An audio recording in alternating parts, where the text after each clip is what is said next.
Bismillahirrahmanirrahim. Muslimin dan muslimat yang dirahmati Allah, Assalamualaikum warahmatullahi wabarakatuh. Alhamdulillahi rabbil alamin. Wassalatu wassalamu ala ashrafil anbiya'i wal mursalin, Nabiyyina Muhammadin sallallahu alaihi wasallam wa ala alihi wa sahbihi ajma'in.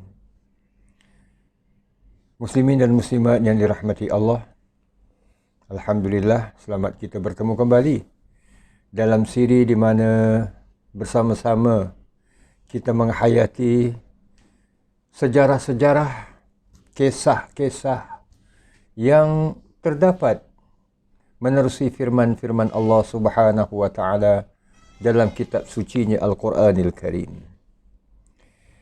Siaran ini adalah merupakan siaran yang kedua daripada siri tersebut, yang mana dalam siaran yang sulung yang pertama minggu yang lalu, sebagai mukaddimah, kita telah menukil apa yang dibahaskan, dibentangkan oleh seorang imam besar, iaitu Asy-Syaikh Manna' Al-Qattan rahimahullah, yang mengkategorikan kisah-kisah dalam Al-Quran ini kepada 3 kategori. Sebagaimana yang kita makluminya bersama. Kisah para Nabi dan Rasul. Kategori yang kedua adalah kisah-kisah orang-orang terdahulu, sama ada orang-orang yang saleh ataupun orang-orang yang ingkar. Tujuannya adalah tak lain dan tidak bukan menjadi contoh dan tauladan kepada kita mana yang baik, orang-orang yang beriman, dan menjadi sempadan buat kita bagi orang-orang yang ingkar, yang enggan beriman kepada Allah Subhanahu wa taala. Dan kategori yang ketiga adalah sejarah yang terkait di zaman ataupun di masa baginda Rasulullah sallallahu alaihi wasallam bersama dengan para sahabat radhiyallahu anhum ajmain. Insya-Allah dalam siaran kali ini rasanya teramat wajar kita memulakan kisah daripada kategori yang pertama, iaitu yang berkaitan dengan para nabi dan rasul. Dan di antara para nabi dan rasul yang Allah Subhanahu wa taala utuskan untuk umat manusia sebagai tanda rahmat Allah Subhanahu wa taala, rasanya yang paling sesuai untuk kita memulakan kisah,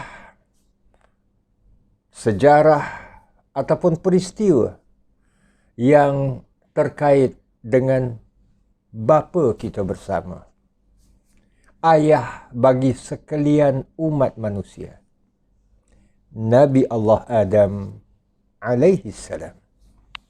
InsyaAllah. Jadi muslimin dan muslimat yang dirahmati Allah,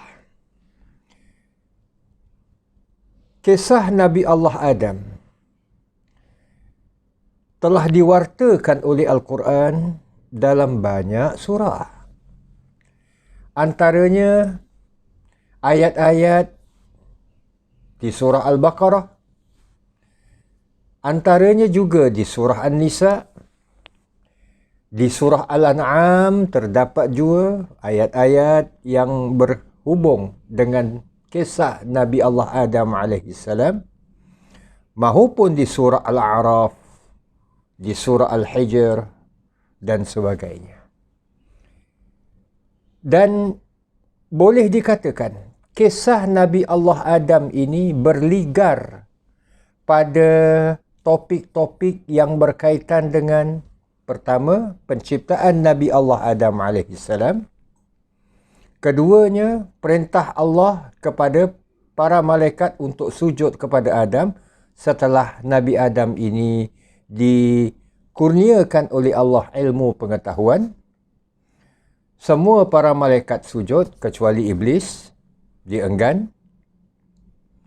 Kemudian diikuti pula dengan dialog antara Allah dengan iblis. Allah bertanyakan Iblis sebab mengapa ia tidak mau sujud apabila Allah perintahkan kepadanya.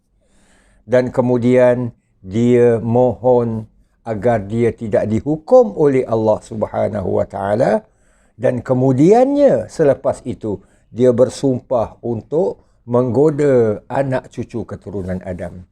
Dan godaannya itu bermula dengan menggoda Nabi Allah Adam dan Hawa. Kemudian akhirnya Nabi Allah Adam alaihissalam ini dan juga isterinya, ibu kita bersama, Hawa, bertaubat, memohon pengampunan daripada Allah Subhanahu wa taala, dan Allah turunkan ke dunia. Jadi muslimin dan muslimat yang dirahmati Allah, secara umumnya kisah Nabi Allah Adam ini berligar pada topik-topik tadi. Namun kita dah sama-sama sedia maklum, menerusi siaran yang dinamakan Menjejak Kisah-Kisah Al-Quran, kita bukan hanya setakat nak tahu cerita. Rata-rata kita, ceritanya kita dah tahu dah. Walhamdulillah.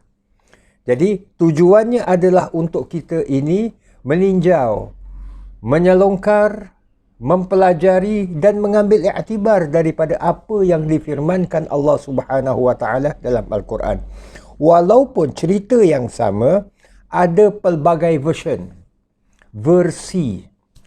Umpamanya, ada cerita berkenaan dengan Nabi Allah Adam yang disebutkan, yang dicatatkan dalam kitab-kitab orang-orang terdahulu. Maksudnya daripada orang-orang ahli kitab. Yahudi ke, Nasrani ke, dan sebagainya. Namun, kita tidak mahu menyelongkar perkara-perkara yang tak seharusnya kita selongkar. Sebab kita khawatir kita apabila fokus kepada perkara-perkara yang tak sepatutnya kita fokus, akhirnya benda yang sepatutnya, perkara yang sepatutnya kita fokus, kita tertinggal, kita terlepas pandang. Untuk itulah muslimin dan muslimat yang dirahmati Allah, kita marilah sama-sama menyelongkar. Mungkin kita datangkan beberapa ayat sebagai contoh daripada intipati kisah tersebut. Pertamanya, Allah sebelum menciptakan Nabi Allah Adam alaihissalam, Allah mengkhabarkan kepada para malaikat yang Allah akan menciptakan Nabi Allah Adam alaihissalam. Ini antaranya apabila kita menghayati firman Allah ayat 30 surah Al-Baqarah. Allah Subhanahu wa taala berfirman, A'udzu billahi minasyaitonir rajim. وَإِذْ قَالَ رَبُّكَ لِلْمَلَائِكَةِ إِنِّي جَاعِلٌ فِي الْأَرْضِ خَلِيفَةً. Ingatlah ketika mana Tuhan kamu, wahai Muhammad, telah menyatakan, mengkhabarkan kepada para malaikat, Inni ja'ilun fil ardi khalifah. Sesungguhnya aku menjadikan seorang khalifah di bumi. Lalu bila dikhabarkan kepada para malaikat, malaikat menzahirkan pandangan mereka. Bukan bermakna para malaikat ini tidak setuju. Tapi kalau kita perhatikan, di sinilah Al-Quran juga nak mengasuh kita, nak mendidik kita bahawa kadang-kadang sesuatu pandangan yang diberikan masih boleh diperbincangkan, masih boleh diperhalusi, masih boleh kata orang itu perlu diperbaiki sebelum pelaksanaan dia. Jadi bila para malaikat menzahirkan pandangan mereka, terakam dalam firman Allah, Qalu ataj'alu fiha man yufsidu fiha wa yasfiku dima.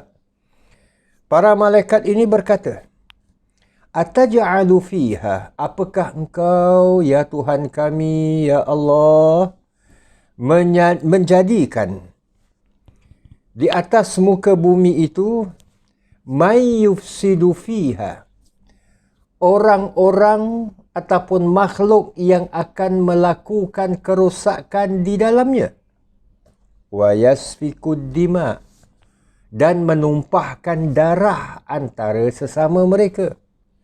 Wa nahnu nusabbihu bihamdika wa nuqaddisu lak. Sedangkan kami adalah para malaikat kan? Sedangkan kami bertasbih dengan memujimu dan mensucikanmu. Bertasbih dengan memujimu dan mensucikanmu. Ini pandangan yang dizahirkan oleh para malaikat. Wajarkah engkau ya Allah menciptakan bagi atas muka bumi ini makhluk yang berbuat tidak sama dengan apa yang kami buat? Iaitu kami bertasbih, memujimu, mengagungkanmu, membesarkanmu, mensucikanmu. Sedangkan makhluk yang engkau nak ciptakan ini akan melakukan kerosakan. Benda yang baik, mereka rosakkan. Perkara yang dah betul, mereka salahkan. Perkara yang salah, pula mereka pertahankan. Agak-agak dan konon-kononnya betul. Dalam waktu yang sama, mereka sesama mereka bertelagah, berpecah. Mereka menumpahkan darah, bergaduh dan sebagainya. Termasuklah apa yang dinamakan berperang antara sesama mereka kerana mungkin merebutkan sesuatu yang tak wajar direbutkan. Jadi, patutkah engkau nak ciptakan di atas muka bumi ini makhluk yang macam tu? Allah Subhanahu wa ta'ala memberikan jawapannya. Qala inni a'lamu ma la ta'lamun. Allah berfirman dengan mengatakan, sesungguhnya aku lebih mengetahui apa yang kamu tidak mengetahui. Kamu mengetahuinya demikian. Kamu memujiku. Kamu bertasbih kepadaku. Kamu melakukan perkara-perkara yang baik. Sedangkan makhluk yang aku nak ciptakan ini, bagi pandangan kamu, makhluk-makhluk ini menumpahkan darah sesama mereka, melakukan kerosakan dan sebagainya. Allah mengatakan, sebenarnya aku lebih mengetahui apa yang kamu tidak mengetahui. Muslimin dan muslimat yang dirahmati Allah, kita berhenti sejenak dalam perkara ini. Jamaah boleh merujuk firman-firman Allah ini di ayat 30 surah Al-Baqarah yang kita tukil tadi. Kita selongkar dulu. Kita pause. Ibarat kita pause kejap, kita selongkar dulu. Pertamanya, mungkin timbul persoalan. Allah Subhanahu wa ta'ala Tuhan yang Maha Pencipta, menciptakan segala-galanya. Ternyata atas kehendak Allah, bila Allah nak menciptakan alam ini, Allah ciptakan. Allah adakan daripada tiada. Apabila Allah nak menciptakan di alam ini makhluknya, mencipta langit, mencipta bumi, mencipta tumbuh-tumbuhan, tanam-tanaman, Allah mencipta haiwan dan sebagainya, Allah tak khabarkan kepada makhluknya yang lain dulu. Umpamanya, contoh contoh je. Allah tidak mengkhabarkan kepada haiwan, wahai kambing-kambing ke apa ke, aku nak ciptakan pokok-pokok. Aku nak ciptakan rumput-rumput yang nanti kamu boleh makan. Tak ada pun. Kita katakan tak ada kerana tidak terfirman dalam Al-Quran. Tapi berhubung dengan nak menciptakan makhluk ini, manusia, Allah Subhanahu Wa Taala khabarkan terlebih dahulu kepada para malaikat. Apa hikmah di baliknya? Hikmah di balik persoalan mengapa Allah Subhanahu Wa Taala khabarkan dulu sebelum Allah ciptakan makhluk ini. Pertamanya, jamaah dirahmati Allah, antara lainlah ia mengandung hikmah agar dengan pengkhabaran ini Allah telah menyebarkan sekaligus menanamkan rasa eager mahu tahu para malaikat terhadap makhluk yang Allah ciptakan ini. Sebab makhluk yang Allah ciptakan ini bukan dari kalangan malaikat. Tapi malaikat kemudiannya nanti berkhidmat untuk dia. Untuk makhluk ini. Senang cakap, untuk manusia. Maksudnya apa? Malaikat berkhidmat untuk manusia? Ya. Allah sediakan malaikat untuk mencatat amal manusia. Manusia buat baik, ada malaikat yang mencatatnya. Manusia buat yang tak baik, ada malaikat yang mencatatnya. Allah perintahkan supaya malaikat umpamanya turunkan hujan. Hujan yang akhirnya turut memberi manfaat kepada makhluk ini. Jadi siang-siang lagi Allah Subhanahu Wa Taala dah khabarkan bahawa ini makhluk lain daripada yang lain. Makhluk yang luar biasa, bahkan makhluk yang istimewa, yang kamu nantinya juga akan berkhidmat untuk mereka ini. Jadi, menanamkan sekaligus sifat respeknya manusia.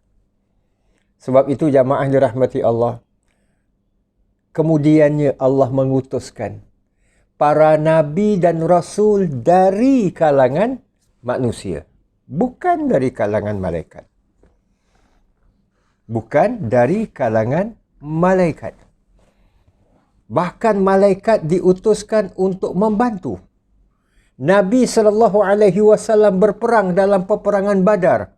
Dalam satu suasana tekanan yang begitu hebat daripada tentera musyrikin Quraisy.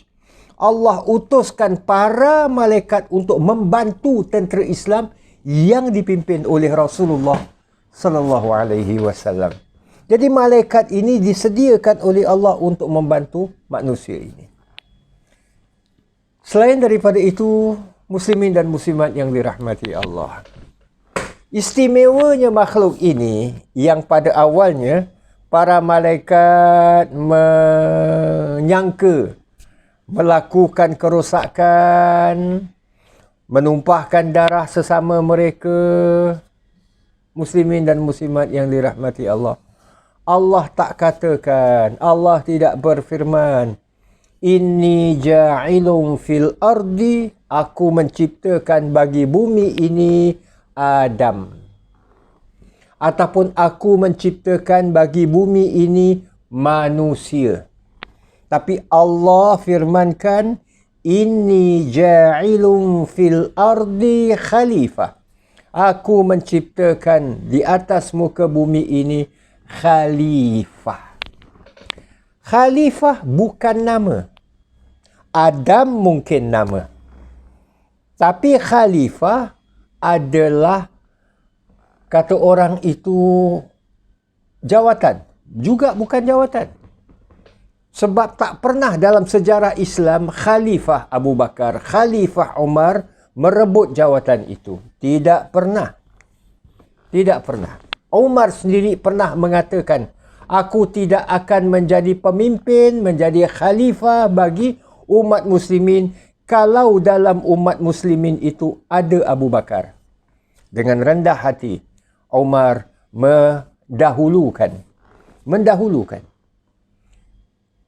Abu Bakar dari dirinya. Bukan macam sekarang. Kebanyakan orang, pilihlah aku. Aku lebih baik daripada dia. Dan sebagainya. Jadi jamaah dirahmati Allah, khalifah bukan jawatan. Tak pernah pun Islam menyatakan daripada sudut perspektif Islam, khalifah itu sebagai satu jawatan. Tetapi sebagai satu amanah, satu peranan, satu tugas yang dijalankan. Ini khalifah. Jadi aku akan menciptakan di bumi ini khalifah. Khalifah yang dimaksudkan adalah untuk memakmurkan rumah untuk memakmurkan muka bumi Allah ini. Kalaulah sejenis tanam-tanaman diciptakan oleh Allah, umpamanya untuk menjadi makanan bagi haiwan, contohnya lah kambing. Sejenis rumput Allah ciptakan yang mana ia terdapat di sebuah padang ke apa ke, satu daerah, maka kambing itu datang dan memakannya. Selagi ada rumput itu, kambing tu makan. Bila dah rumput tu dah habis, dah tak ada lagi, ialah kambing itu pun beredar, pergi ke tempat yang lain. Sebab dah habis. Khalifah tidak demikian. Dia akan memastikan tumbuh-tumbuhan tersebut, rumput tersebut, pertamanya, bila dimakan oleh makhluk Allah yang lain,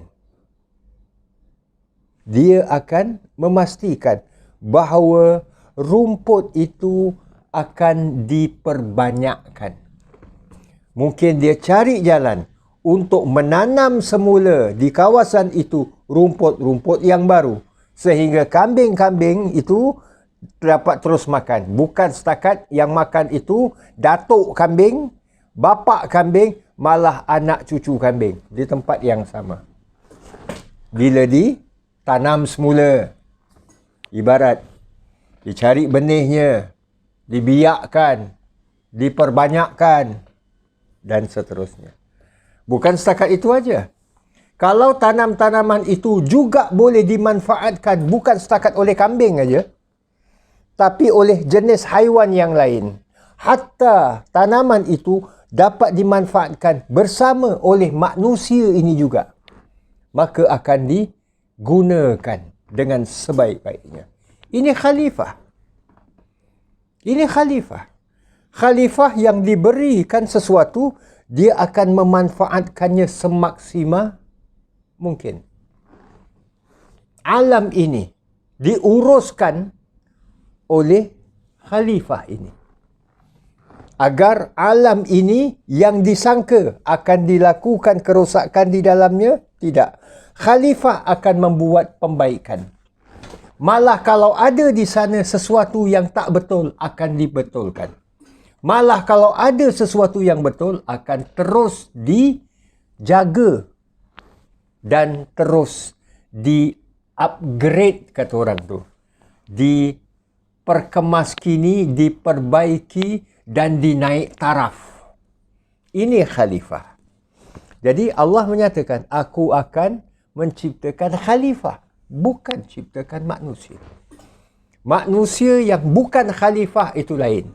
Dia sama, maaf cakap, macam kambing. Diberikan sesuatu, dia akan manfaatkan kat situ juga.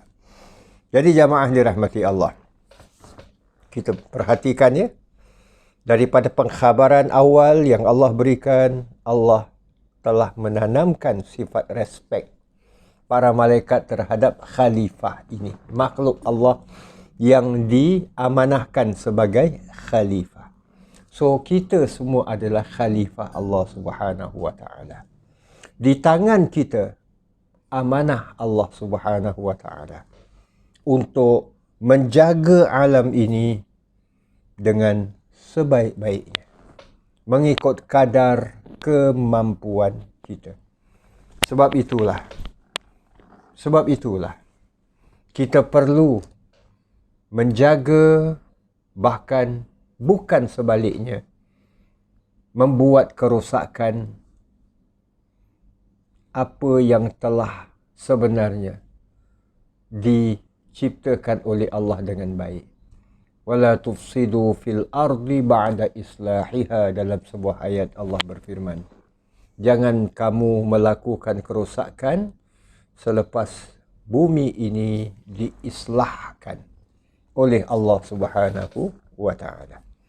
Jadi muslimin dan muslimat yang dirahmati Allah, insya-Allah kita akan menyambung kembali ayat 30 ini untuk kita melihat bagaimana, apakah yang dimaksudkan kerosakan, apakah yang diertikan dengan menumpahkan darah seperti mana yang dikatakan oleh para malaikat, apa pula konsep tasbih memuji Allah seperti mana yang dilakukan oleh para malaikat.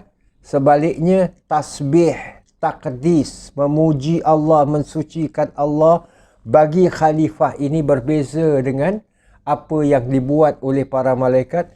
Insya-Allah ia memerlukan suatu masa yang agak lapang, yang agak luas untuk kita hayatinya.